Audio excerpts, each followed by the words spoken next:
1.5 minute পরে আমি দেখি পুলিশ আর রেস্টুরেন্ট ঢুকলো। আমি খুবই অবাক হলাম, এখানে তো কোনো আচরণ বিধি লঙ্ঘনের কিছু হয়নি।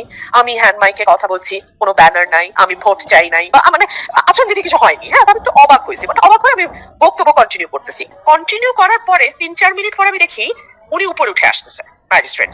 হ্যাঁ, মানে আমার স্টেজে, মানে আমি যেখানে বসা, আপনি ছবিটা দেখেন, উনি কাছে চলে আসতেছে, স্টেজের একদম কাছে। তো আসার পরে আমি একটু অবাক হয়ে তাকাইছি, বাট দেখে সব মানুষ তাকায় আছে, অবভিয়াসলি পুলিশ টুলিশ সহ উনি দাঁড়ানো, তো সবাই তাকায় আছে। তারপরে আমি দ্রুত বক্তব্য শেষ করছি। আর বলছি যে ইলেকশনের নিয়ম আছে, হয়তো কোনো একটা কিছু ব্যত্যয় হয়েছে, আমাদের ম্যাজিস্ট্রেট সাহেব এসেছেন, দেখি কি হয়। তো এটা বলে আমি বক্তব্য তাড়াতাড়ি শেষ করছি। আমি যা যা বলতে চাইছিলাম কিছুই বলতে পারিনি, তাড়াতাড়ি নেমে গেছি। নেমে আমি ওনারা জিজ্ঞেস করলাম, ভাই কি ব্যাপার, আপনি এভাবে করতে পারেন? ও, এর মধ্যে আমি শুনলাম জাকির, আমার যে ছেলেটা হ্যান্ড মাইক ধরা ছিল, মাইকটা তো ধরতে হয় একজনের, মাউথ ইয়েটা নিয়ে কথা বলি, হ্যান্ড মাইকের যেটা মাউথ পিসটা, তো ওকে নাকি অ্যারেস্ট করতে পুলিশ উঠছে। হ্যাঁ, পুলিশ ওকে অ্যারেস্ট করবে। তো তখন আমি নিচে নেমে বললাম, কি ব্যাপার, কি হয়েছে? বলে আচরণ বিধি লঙ্ঘন। আমি বলছি, কোনটা আচরণ বিধি লঙ্ঘন, কিভাবে? বলে না, আচরণ বিধি লঙ্ঘন। কোনটা লঙ্ঘন এটা আর বলে না, কিছুতেই বলে না। তখন আমি রেগে গেছি।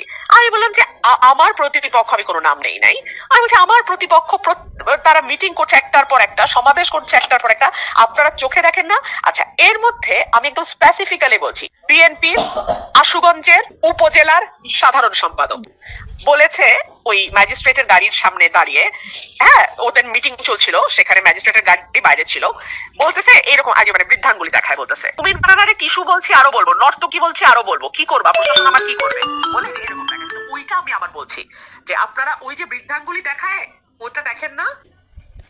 হ্যাঁ, ওই রেফারেন্স টেনে আমি বলছি যে ওরা যে প্রশাসনকে বৃদ্ধাঙ্গুলি দেখায়, একদম লিটারালি উনি দেখাইছে আর কি পুরা আঙ্গুল, যে ওইটা আবার আমি দেখাইছি, যে এভাবে যে দেখায় ওটা আপনারা নজরে আনেন না। পরে আমি বলছি যেই দলের তাবেদারি আপনারা করতেছেন, ওই দল গত 15 বছর চৌকির তলায় লুকায় ছিল।